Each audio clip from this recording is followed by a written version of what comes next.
Hi guys and welcome to Horologique, and today I'm going to be reviewing the San Martin GMT V2, and I have of course the blue and red bezel, and I shall explain later why I picked this color combination. This watch comes with its own lot of controversies, one of them being the price of it for what they were offering. Of course, you can expect with this watch all the high quality that San Martin watches offer. However, in here you have got a price tag of 330 euros. That is a lot of money for one of these watches. San Martin justified that by saying that they had to come up with the process of making a ceramic bezel insert that is red and blue, and that takes a lot of time and a lot of resources. But should you care about that? What is this watch? What does it offer? And is it enough for you to pay 330 euros for it? Let's find out right away. So as usual, let's start with dimensions. And this watch has a diameter of 41 millimeters, a thickness of 12.5, a lug-to-lug of 47.8, and an end link to end link with those slightly protruding end links of the Jubilee bracelet of 49.2. You've got a lug width of 20, of course, and the bracelet goes from a 20 and it tapers to a 15.5, so nice and slender, and it goes up again to 18 at the sign clasp. We will talk about that clasp and the pet peeve I have with it later on. When one looks at this watch, when one wears this watch, it actually wears pretty similar to a GMT Master 2, I have to say that. And San Martin have replicated a lot of things to make this watch feel like a real and premium GMT. Of course, the brushing, the polishing is perfect, as San Martin has accustomed us to, but it's more than that. Except for that dimension that is just slightly bigger than the GMT Master 2, this is almost it, guys. And of course, I'm going to be comparing this one with the GMT Master 2. You will see that there are a lot of differences that can start to explain that 15,000 euro difference. Is it worthy for you or not? That we shall see on that next video. Let's start with the dial here, and at the top part of the dial you have the San Martin hexagon logo applied. And even though you know, if you follow the channel, that I'm not a fan of this logo, well, let's say that it's here to stay, so we better get used to it. And at the bottom of the dial you have got a GMT in red, an automatic below it, and a 200 meters. And all this is written on a very run-of-the-mill font, but when you look at the dial as a whole, it looks a little bit empty, I would say. Around that brand logo, even below the dial, maybe because I am comparing it too much with the Rolex that is a little bit cluttered, shall we say, but I am used to it, so maybe this is your preference, maybe not, that it's all up to you, of course. Then you have got the indices, and here they are exactly the same as the ones on the GMT Master 2. If we go to the macro, you will see the kind of workmanship that San Martin has accustomed us to, and that justifies the fact that it's, according to many reviewers, one of the best watches out of China when you're talking about finishing and attention to detail. And that rings true again when you look at the hands. These are of course Mercedes hands, the maxi hands as the modern Rolex GMT Master 2 has. Again, very little outside particles, very nice workmanship, but here the difference with the sub-homages is that you have that red GMT hand. As we are talking about the hands, let's see how they work, and we'll of course be talking about the movement as well. And this is the Hangzhou 6460, which is a clone of the ETA 2836 GMT. So being a clone of that ETA, it also has the benefits of it, namely the higher frequency of 28,800 beats per second, which gives you a smooth sweep of the hand.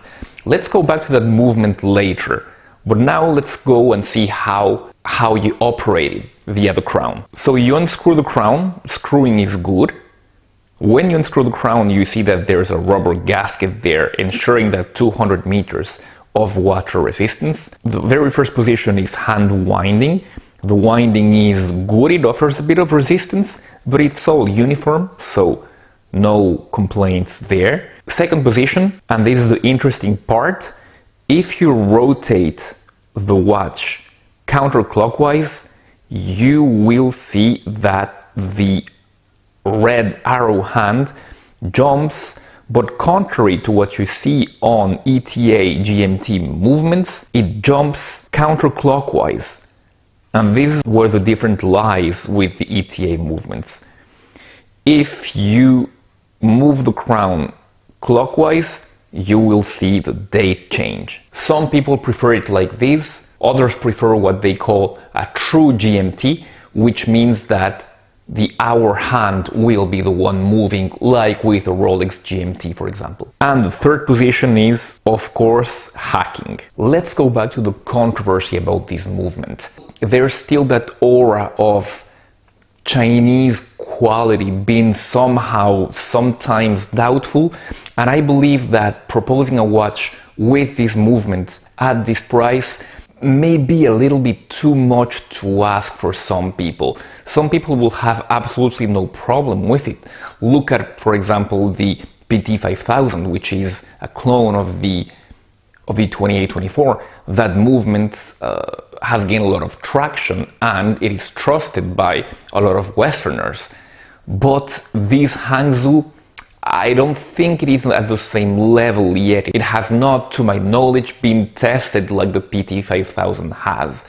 So even though I am certain that this movement will be amazing, great, we will see how it performs later, but marketing-wise, it might be a bit of a leap of faith there. Alright, from one controversy to another, and that bezel insert, San Martin have made good moves to communicate about the bezel insert. According to them, the process of making this bezel insert has cost them a lot of money, a lot of effort, and they have developed it for 6 months. It's especially the fact that to obtain these red and these blue colors, and this is only specific to the Coke bezel, so red and blue, and obtaining those red and blue colors has asked them for a lot of research. I am glad to see that San Martin and other Chinese companies are investing money in their own research, because this can only make them go further. So the good thing compared to the first version of this watch is that this bezel is bi-directional. If you have a GMT watch and you do not have a bi-directional bezel, it is not really a GMT for me. I can have both kinds of movement, the jumping hour and the jumping GMT hand, but when you do not have a bi-directional bezel, well, that for me is not good enough for a GMT watch. And San Martin have implemented it here.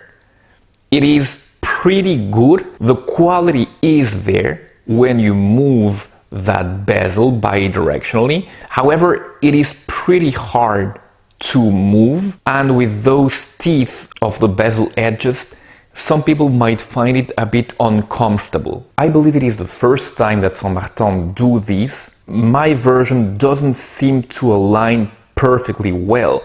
You can, by fiddling a bit, get it to align, but it does not align all the time. That's a bit of an issue there for a watch costing this much, but it's the first bi-directional bezel, at least to my knowledge, that San Martin make. I think we can expect them to get better at it. Let's quickly talk about the case. No surprises here. You've got a vertical brushing on top of lugs. You have got a polishing at the flanks of the watch. All of them very well made, like San Martin has accustomed us to. The crown is signed with that aggressive shark that you know I like so much. The new thing with this version is that Jubilee bracelet.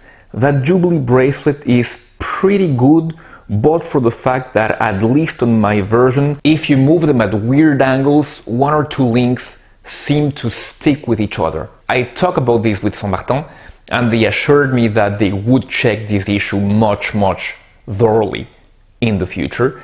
And like the good chaps that they are sending me a new bracelet that will not have this issue. Of course, they're using screws to secure all the links. Everything is solid. All the links are solid. The end links, of course, are solid. Everything is solid and held together with screws. Let's go to the clasp. The clasp is really well made, I must say. You have got a level of finish that is amazing, comparable to Rolex, I would say. I would dare to say that. However, you have got some kind of an issue there, a painful issue, I might add. And it's the fact that San Martin used a stylistic choice to place their logo on the first part of the double security. And when you put your nail in there, you will nip your nail. And that is something you have to know. I learned that to my expense. A workaround to do it would be to grab the overlapping security by its sides, but it's just not as comfortable and you shouldn't be doing that. So for me, it's a design flaw, sadly. Then when you open the clasp, everything is very well made. Everything is solid, very nicely secured, really no complaints there. And San Martin have even implemented the Easy Link from Rolex, and I might add that it's very well made. The loom is of course exceptional, like many San Martins. It's BGW9, and you even have some loom on the bezel insert. This is both good and bad. Good because of course the watch lights very nicely in the dark, and it can even be useful when you're traveling abroad. You can see what time it is at home, even in the dark. But aesthetically, there's something negative to that, and we will see that when we compare it with Rolex GMT. It is hard for me to sum up this watch. It is a good watch. It is a watch that tries, that dares, that is of course really high quality, even though that price might be justified because of production costs. I do not think that that gives you a lot of advantage to you, the final customer. You've got a beautiful Pepsi ceramic bezel insert, but you're paying for the privilege, and you're paying dearly. Why do I say all these? Because in the San Martin catalog, there are so many watches that are so much better value than these. Don't take me wrong, guys. If you want a watch that gives you the feeling of the Rolex GMT Master, it is certainly this one. When I'm wearing it, it is pretty much like wearing my Rolex GMT Master. You will see on the comparison review that there's some little things that in the end make a big difference, but at least on wrist, it is like wearing a GMT Master. So as usual, that decision is up to you. I hope this review was useful. Don't hesitate to ask your questions in the comments below. There's also a link if you want to buy this watch. Alright guys, thank you so much for having followed the review. I hope you're all safe and healthy, and I'll be seeing you on the next review. Goodbye.